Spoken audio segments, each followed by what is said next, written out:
छत्रपती संभाजीनगरमध्ये कांदा प्रश्न पेटलेला आहे। वैजापूरमध्ये शिवसेना उद्धव बाळासाहेब ठाकरे पक्षानं आंदोलन केले। आंदोलकांनी टायर जाळून समृद्धी महामार्ग रोखला।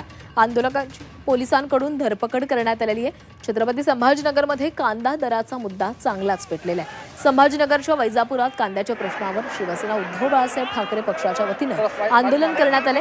अंबादास दानवेंच्या नेतृत्वामध्ये समृद्धी महामार्गावर टायर जाळत आंदोलकांनी महामार्ग रोखून धरला।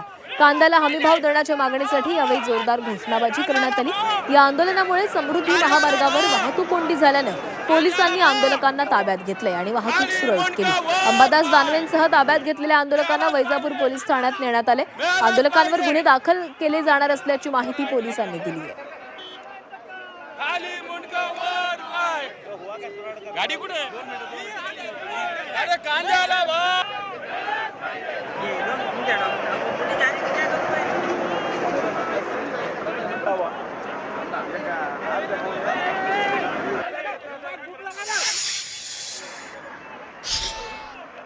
पीक उत्पन्न करतो आणि त्या पिकाला जर कधी कवडी मोल भाव मिळत असेल तर आमच्या सारख्या शेतकऱ्याने काय करायला पाहिजे? रोडवर येऊन आंदोलन करण्यापेक्षा आम्हाला काही राहिलंच नाही ना। आज जर कधी कांद्याला 80 पैसे भाव आहे, प्रत्येक पिकाचं तुमचं असंच आहे। आम्ही शेतकरी काबड कष्ट करतो, रात्री पाणी भरून आम्ही पीक तयार करतो आणि त्याच्यानंतर आम्ही उत्पन्न घेतो आणि त्या उत्पन्नाला काय म्हणतो? कवडी मोल भाव।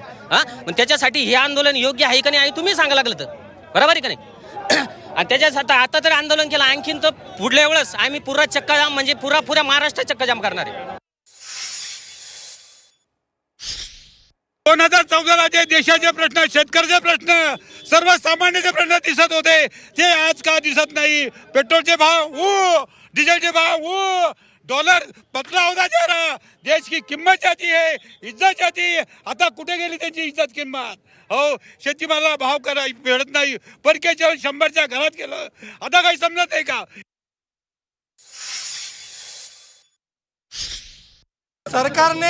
सरकारने जो 12 रुपये 35 पैसे भाव जाहीर केलेला आहे तर तो शेतकऱ्याला मान्य नाही। कांद्याचा उत्पन्न खर्च 1500 पेक्षा जास्त आहे